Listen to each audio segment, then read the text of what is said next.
Olá, eu sou Daiane Lopes, do Miss RJ, e hoje eu tô aqui para fazer uma viagem musical na passarela do Moda Miss. Nesse segundo programa, vamos ter como convidado Pedro Paulo Malta, pesquisador, radialista, cantor, que vai contar pra gente quais eram os gêneros musicais que embalavam os cariocas no final do século XIX e início do XX. Quais eram os artistas que faziam sucesso nessa época? Quem ditava moda nos salões, nos cafés, nos teatros? E você, já ouviu falar em Pianópolis? É isso que a gente vai falar hoje no Moda Miss.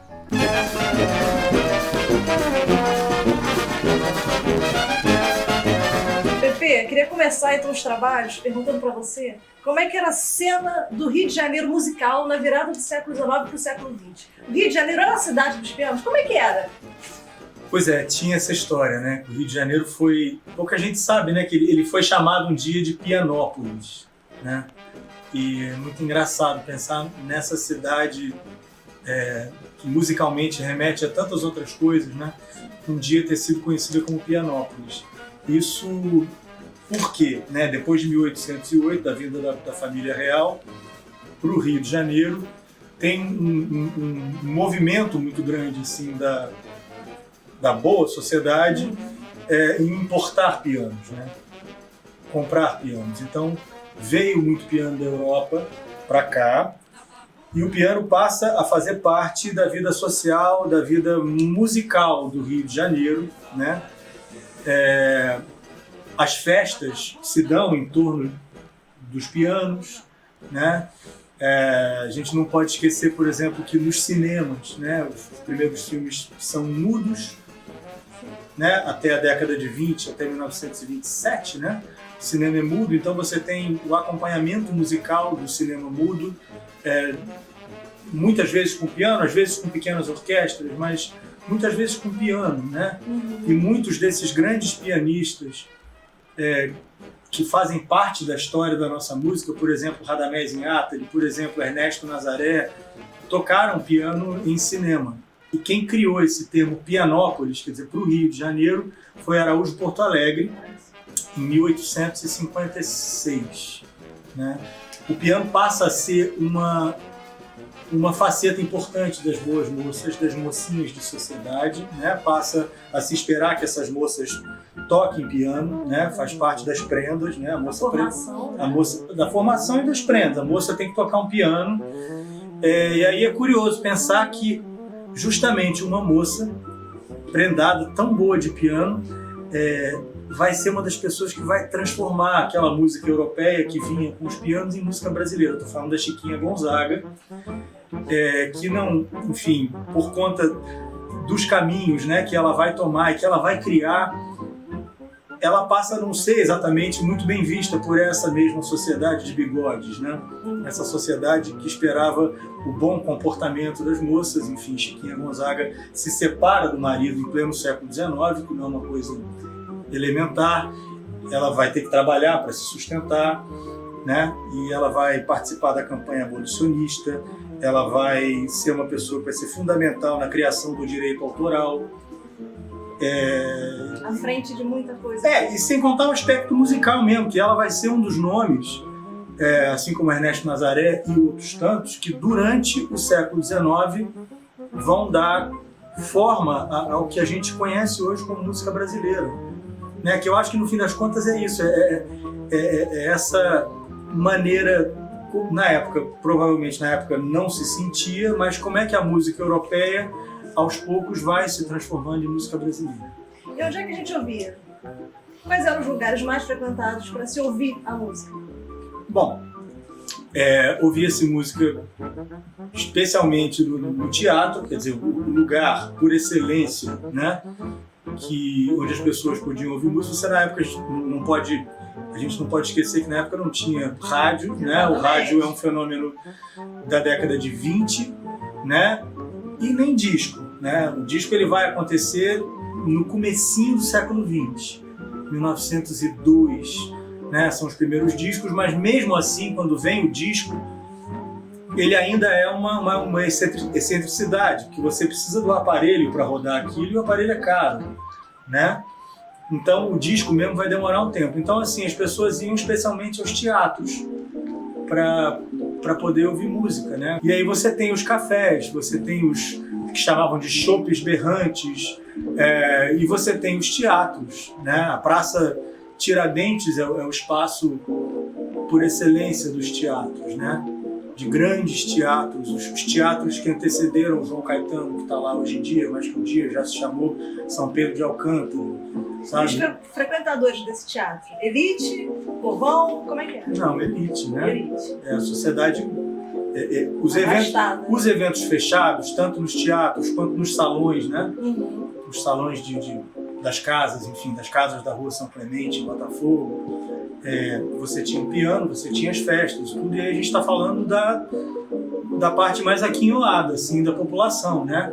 O povão se divertia e brincava na rua, ao ar livre, né? Você tinha, por exemplo, as festas da Penha, que são fundamentais, né? Que enfim, parece que é uma tradição já de 400 anos, né? A Igrejinha da Penha, que está lá até hoje, mas o furdunço mesmo era em volta. Exato. Né? Nos domingos de outubro o pessoal se juntava, tinha barraca de comida e era lá que o povo batucava, era lá que o povo cantava, era lá que o povo trazia, enfim, suas práticas religiosas também, quer dizer, dentro dessa realidade sincrética do Rio de Janeiro. Então, assim, a festa da Penha é muito importante. E depois de um tempo, já com o disco, quer dizer, a gente já está falando de década de 20, 30 e tal, a festa da Penha, inclusive, vai ser um lugar de ensaio para a música de carnaval. Quer dizer, antes do cara gravar a música para o carnaval, ou seja, para estourar em fevereiro, para o povo cantar em fevereiro, né, esses discos muitas vezes eram gravados em novembro, dezembro, para serem lançados em janeiro e estourar em fevereiro. Mas antes de novembro, o cara testava a música nas festas da Penha. Olha só que legal. A brincadeira era ali se cantavam os sambas e as marchas para ver se pegavam, para ver se o povo cantava. E Pepe, venda de partitura, como é que era? Pois é, antes do disco é a maneira como a música era comercializada, né? As casas de música, né? Você tem um lugar do Rio de Janeiro, você sabe que eu sou apaixonado pelo centro do Rio, que é o meu bairro. O meu bairro do coração é o centro do Rio. Hoje em dia me dói ver a Rua da Carioca muito pouco circulada, né? Ela é muito pouco frequentada, ela é muito pouco movimentada, né? Assim, muito menos do que deveria, né? E a Rua da Carioca tem uma importância histórica, ela foi um lugar assim importante dessas casas de música, dessas lá, inclusive onde está hoje em dia a Casa do Choro, sim, né? Que é um dos lugares templo musical importantes do Rio de Janeiro atualmente, mas ali era o lugar por excelência das casas de música, os lugares onde as pessoas iam comprar partitura, né? Antes de ter o disco, você comprava a música na forma de uma partitura para você tocar em casa, ou para sua filha tocar em casa, a mocinha prendada. Do piano, né? Exatamente. E você tinha uma coisa interessante nessas casas de música, que é o pianista demonstrador, né? Que você pegava uma partitura e queria saber se aquela música era bacana. Em vez de você ter uma vitrola para rodar o disco, você botava a partitura na frente de um músico demonstrador e o cara tocava. Sensacional. E assim, é muito especial você pensar, por exemplo, que o Ernesto Nazaré foi um músico demonstrador, trabalhou demonstrando partituras, você imagina? E nós temos o piano dele aqui. Pois é, o piano dele aqui nessa sede, na Praça 15. Aqui no MIS, né? Ele ainda está aqui do lado? Lá em cima. Lá em cima, mas ele ficava aqui embaixo. Então imagina, você chegar, pegar uma partitura, quero comprar isso aqui, tal, do Chopin e tal, como é que é? Pum, lindo e tal, pega e levava. E Pepe, aproveitando essa cena musical de poder ouvir, apreciar e entender como é que era a execução da música, o Brasil ele recebeu muita influência, musicalmente falando, né, da Europa, da África, mas aqui foi um caldeirão cultural que transformou esses gêneros musicais vindos de fora em algo muito nosso, né? Teve um hibridismo musical.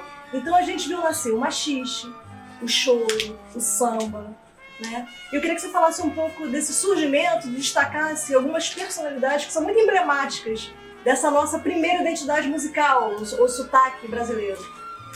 Isso é assunto para mais de mês. Mas você vai dar conta. Isso é assunto para mais de mês.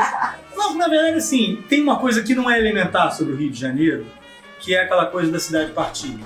Né? Eu digo assim, cidade-partido, toda cidade, num certo ponto, é partida, mas aqui, assim, a gente tem uma informação, um traço que está longe de ser um detalhe, que é o fato da nossa cidade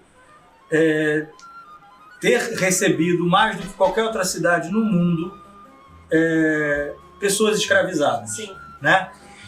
E essa mesma cidade, que num certo momento decidiu que ia ser francesa, decidiu que o bacana era ser europeia. E aí tem a Avenida Central, e aí tem a Rio Branco, e aí você tem esse caldeirão, como você falou, mas que não é um caldeirão harmônico. Uhum. Né? A tendência não é o encontro belo e garboso das classes sociais se encontrando na rua, no show. Não tem nada disso. Não.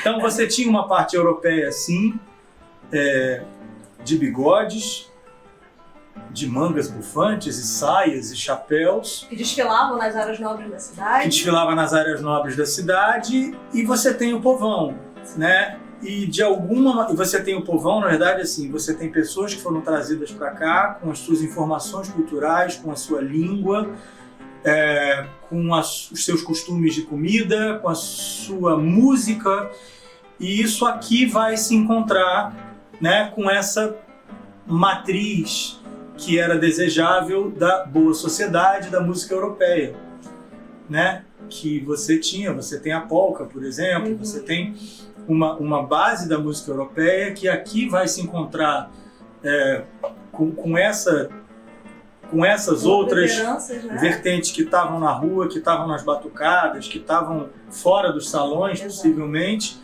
e que daí isso vai começar a dar numa coisa que a gente hoje em dia conhece como música brasileira. A gente já falou da Chiquinha Gonzaga, você me pediu as personalidades, né? As pessoas determinantes, né, nessa transformação. Você tem a Chiquinha, você tem o Nazaré, né, você tem Henrique Alves de Mesquita, você tem Anacleto de Medeiros. Isso são pessoas do século XIX que são considerados, assim, você tem Joaquim Calado, são pessoas que vão ser os criadores do choro, né? São os pais do choro, que já no século XX vai ter Pixinguinha, enfim, e outras, que é nascido no finzinho do século XIX, mas já vai ser uma figura do século XX, né? Vai ser um arranjador fundamental, instrumentista, compositor e tudo mais. Como você falou muito bem, o ideal era Paris, né? Era emular os costumes, os usos, os gostos, e a boa sociedade, tida como boa sociedade, queria muito se afrancesar. E por conta disso, tinha uma resistência ao novo que surgia por aqui, né? Machis, por exemplo, a gente tem um episódio emblemático da resistência, né, ao machiste, quando o machiste é levado pela Nair de Tefé ao sarau no Palácio do Catete, e aquilo causa um verdadeiro escândalo para a época, né? Porque como assim, né, a primeira-dama levar uma música popular, né, num espaço que é tão elitizado, oficial e tal. Eu queria que você contasse pra gente como é que foi essa resistência, como é que surgiu, as classes populares, elas, como você falou, eram muito tensionadas, como é que dava, gente? É muito complexo isso, né? Porque na verdade, assim, não é só também uma aspiração francesa, né? Não é só assim, queremos ser a França. Tem uma carga de preconceito, sim, virulenta mesmo, entendeu? Sim. Então, assim, havia uma necessidade, assim, para você ter essa aspiração europeia, de silenciar uma outra parte, entendeu? Silenciar o que viesse da festa da Penha, por exemplo. Silenciar o que pudesse estar sendo batucado na Praça 11, por exemplo. Entendeu? Então, assim, num certo momento, aquelas músicas que vinham da Europa, elas começam a ficar mais salientes.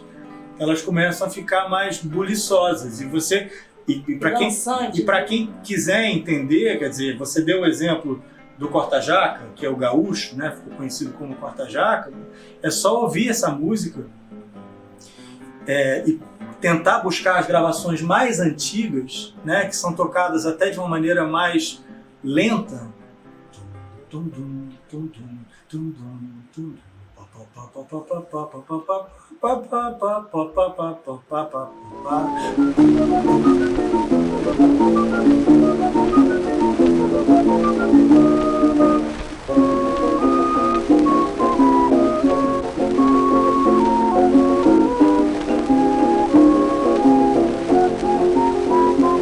Mas ali você já percebe que a coisa já estava nas cadeiras, entendeu? Sim.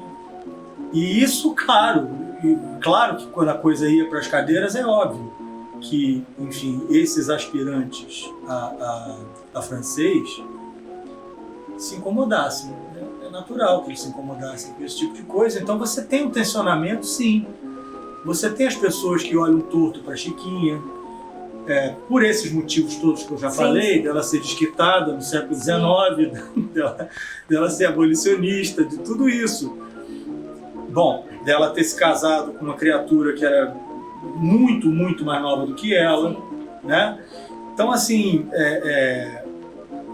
eu acho que você tem, quer dizer, além dessa aspiração francesa, um componente racista, preconceituoso, muito forte, que infelizmente perdura até hoje, né? Infelizmente. Isso acontece com o machista, acontece com o choro, acontece com o samba. Se a gente seguir na história da música, né? São vários episódios, porque é isso. Classes populares e todo tipo de preconceito misturado a isso, né? Sim. E eu queria que você falasse um pouco, já que você citou, a Praça 11, Pepe. A Praça 11 é uma parte fundamental dessa história. É um assunto que eu adoro. Ela era uma praça, de fato, que ficava mais ou menos ali onde hoje em dia tem aquela estátua, o monumento ao Zumbi dos Palmares, né? E ela, para mim, assim, é um desses lugares da cidade, como é que eu fico, assim, pasmo de ver como é que você apaga um lugar, como é que você desaparece com um lugar. E não é só o Logradouro, né, a Praça 11. É a Praça 11 e tudo que estava em volta da Praça 11. Praça 11 não era simplesmente uma praça, era uma região, né? Recebeu muitos imigrantes. Exatamente, era um lugar onde moravam, quer dizer, principalmente uma população negra muito grande e também abrigava judeus, anarquistas, ciganos. Então você tinha ali um caldo muito interessante. Baianas. Assim, exatamente, um caldo cultural muito interessante, muito rico e muito nada a ver com essa aspiração europeia, né? E aí, tanto que já na década de 40, em 1941, quando eles começam as obras para a Avenida Presidente Vargas, porque o lugar onde hoje é a Presidente Vargas eram construções, eram casas. Parece que foram mais de 1000 construções postas abaixo para que se abrisse a avenida. Entre essas construções, igrejas de 1700 e tanto, quer dizer, o tanto de história que você tinha ali. Lamartine Babo nasceu nessa fatia de cidade que desapareceu. A Tia Seata? Pois é, e aí a Praça 11 era um pedaço dessa fatia, né, desse naco de terra que saiu, parece que passaram ali uma máquina zero, né? E aí começam a destruir, quer dizer, o casario que deu lugar a Presidente Vargas em 1941. Parece que a primeira marretada foi no dia do aniversário do Getúlio, dia 19 de abril de 41, ou seja, isso possivelmente como uma homenagem a ele, veja só, a primeira marretada, e é justamente na Praça 11, justamente na rua Visconde de Itaúna, que era onde morava a Tia Seata. E aí que personagem, né? Que personagem, fundamental. Uma baiana quituteira e que, enfim, também fazia suas festas de santo em casa e recebia os sambas, enfim, as rodas de samba, as festas de samba, de choro, tudo. Fundamental, uma personagem e tanto. E, enfim, a Praça 11 é varrida do mapa. Hoje ela é uma estação do metrô. E me causa assim, muito espanto, né? Eu trabalho no Arquivo Geral da cidade do Rio de Janeiro, que é mais ou menos ali naquela região, e eu vivo caminhando por ali procurando traços assim, do que seria ou do que foi um dia a praça, né? E eu acho que é isso, assim, sobraram muitas histórias.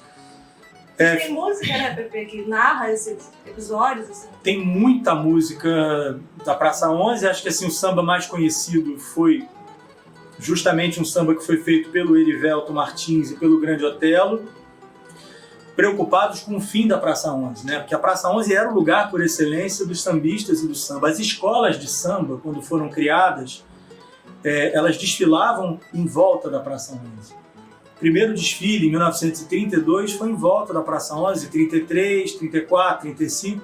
Então, quando eles anunciam que vão acabar com a praça, é legítimo, né? O temor de que, será que as escolas vão... Então, canta um pouquinho pra gente. Esse samba que é...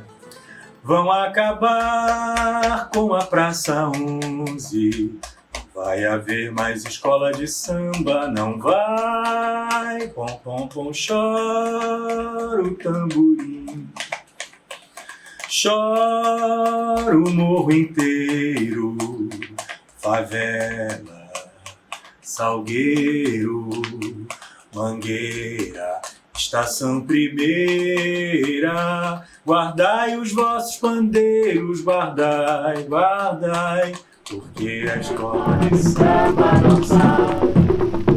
Adeus, minha Praça 11, adeus, já sabemos que vai desaparecer.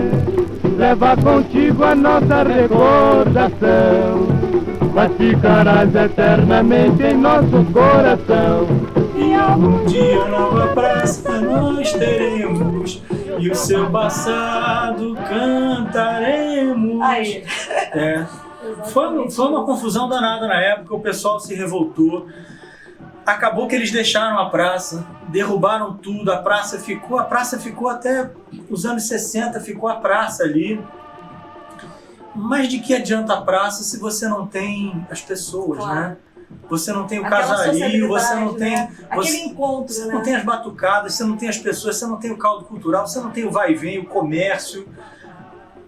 Não tem nada, entendeu? Então deixaram ali a praça e, enfim...